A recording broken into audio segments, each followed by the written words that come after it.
Meeting ছিল একটা আমাকে নিয়ে, একটা সমন্বয় কমিটি, সব কথাগুলো তারা বলা হবে। আমি সর্বমঙ্গল সংঘের সম্পাদক বলছি। জানেন বাঙালির বড় একটা আবেগ দুর্গাপুজো, যেটা আমরা একটা 365 দিন শুধু অপেক্ষা করি এই জন্যে, এবং 365 দিনই থাকে প্রস্তুতি পর্ব। দীর্ঘ 3 মাস এই পরিশ্রম করে এই মণ্ডপ জায়গা দাঁড় করিয়ে হঠাৎ কোনোভাবে আমরা জানতে পারি আমাদের মণ্ডপের পজিশনের অবস্থা খুব খারাপ এবং ওঠা যাবে না। সেখানে পিডব্লিউডি আমাদের এসে কিছু ইনস্ট্রাকশন দিয়ে যায় গত 3 দিন আগে। সেখানে আমরা হিউজ একটা অ্যামাউন্ট খরচা করে সেই কাজ আমরা কমপ্লিট করি। তারপরে বলে এখানে লোকজন উঠলে নাকি ভেঙে পড়ে যাবে। এখন আমরা এখানে মোটামুটি 50-60 লোক কি 100 লোক দাঁড়িয়ে আছি। 22 ফুট ওপরে এইটাই আমাদের টপ লেভেল, এইটাই টপ লেভেল। তো আমি মাননীয় মুখ্যমন্ত্রীর কাছে আবেদন করব এবং সমস্ত ক্লাব এবং পশ্চিমবঙ্গ সমস্ত ক্লাবের কাছে আবেদন করব যে আমাদের এই পুজোটা কেন ওপরে ওঠা যাবে না, কেন পুজোটা নিষেধাজ্ঞা জারি হচ্ছে। শুধু পুজোটা, বাইরে তাও সব ঠিক থাকবে, পুজোর মণ্ডপের ভেতরে ঢোকা যাবে না।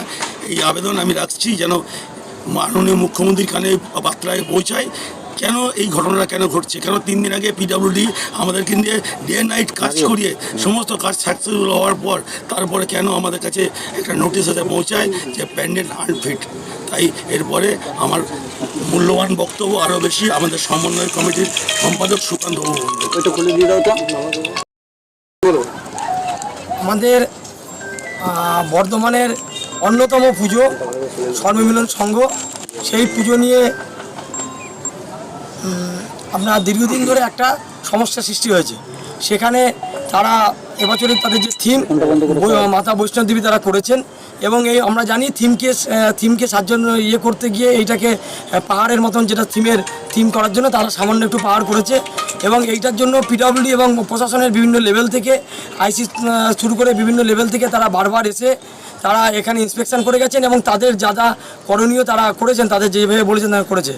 আমরা আশা করেছিলাম যে আজকে পঞ্চমী, আজকে হয়তো আমাদের পুজোর সেইভাবে সূচনা, আমরা আশা করেছিলাম যে আজকে পুজোর অনুমতি পাবে। কিন্তু আমরা প্রশাসনের কাছে আজকেও গেছিলাম, কিছুক্ষণ আগে আমাদের একটা মিটিং ছিল, কার্নিভাল সংক্রান্ত মিটিং।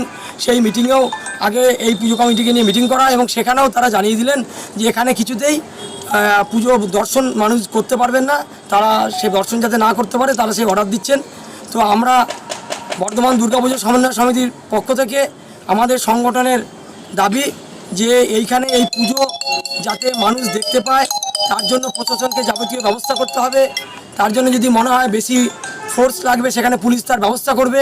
কিন্তু একটা পুজো কমিটি, আপনারা জানেন, একটা পুজো কমিটি এই যে পুজো শেষ হবে, শেষ হওয়ার পর থেকেই তারা শুরু করে দেয় আগামী বছর কি তারা পুজো করবে। তাদের বিভিন্ন দিনের, তাদের এত বছরের তাদের যে কষ্ট, তারা বিভিন্ন প্যান্ডেল করেছেন, এই পুজো কমিটির সদস্যরা তারা এইটার পিছনে সময় দিয়েছেন। আজকে একটা থিম যদি তারা মানুষের কাছে বন্ধ হয়ে যায়, এটা কিছুতেই কাম্য নয়।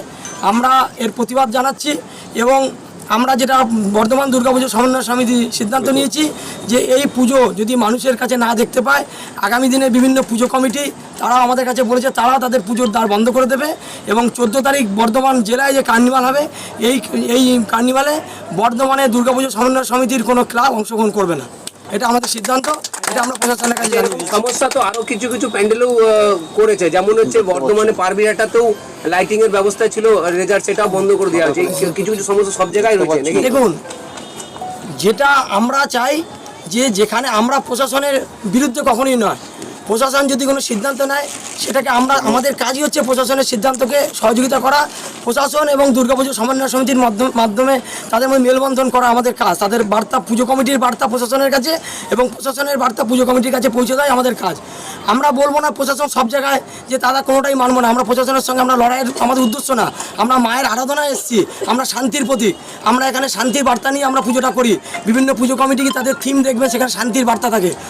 আমরা একটা পুজোর যে বেসিক যে জিনিস, যে পুজো মায়ের দর্শন করতে পারবে না, সেখানে প্রশাসন যখন প্রতিরোধ করছে সেটাকে আমরা অবশ্যই সেটাকে মেনে নিচ্ছি না এবং আমরা এর প্রতিবাদ জানাচ্ছি। এবং এর প্রতিবাদ হিসেবে আমরা কিন্তু কার্নিভাল এবছর 14 তারিখ যতক্ষণ না প্রশাসন এই সিদ্ধান্ত প্রত্যাহার করবে, আমাদের আজকের যে মিটিং কার্নিভালে আমরা প্রত্যাহার করে বেরিয়ে এসেছি এবং আমরা কার্নিভাল করবো না, এইটা আমরা প্রশাসনকে একদম সর্বত্রভাবে জানিয়ে দিয়েছি। প্রতি বছর প্রশাসনের পক্ষ থেকে ভিআইপি কার্ড একটা করা হয় সাংবাদিকদের বা পুজো কমিটিদের জন্য, এবারে এখনো পর্যন্ত ঘোষণা হলো না। দেখুন, ভিআইপি পাস নিয়েও একটা অস্থিরতা তৈরি হয়েছে। প্রতি বছরই একটা ভিআইপি পাস হয়, সেই ভিআইপি পাসটাকে আমরা মান্যতা দিই, যেহেতু জেলা প্রশাসন একটা জেলা পুলিশ প্রশাসন বললে সঠিক হবে এবং বিগত কয়েক বছর ধরে জেলা বর্ধমান থানা থেকে সেই পাস করে, আমরা কিন্তু পুজো কমিটি সেই ভিআইপি পাসের মান্যতা দিই। কিন্তু এখনো তো পাওয়া যাচ্ছে না। কিন্তু এবছর আমরা যেটুকুনি জানতে পেরেছি যে ভিআইপি পাস যদি করা হয় সেটা খুব অল্প সংখ্যক ভিআইপি পাস এবং পুজো কমিটিকে সেই পাস দেওয়া হবে না বলা হচ্ছে। সেটাও আমরা মিটিংয়ে জানিয়ে দিয়ে এসেছি।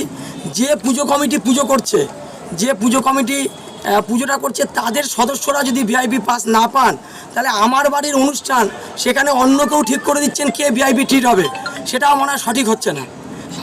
আমার বাড়ির অনুষ্ঠানে আমাদের বাড়ির অনুষ্ঠানে পুজো কমিটিরা কলকাতায় বা বিভিন্ন জায়গায় যারা পুজো কমিটি সংগঠন তারা ফোরাম থেকে তারা পাস করে, কিন্তু এখানে যেহেতু জেলা প্রশাসন পাস করে সেটাকে আমরা মান্যতা দিই।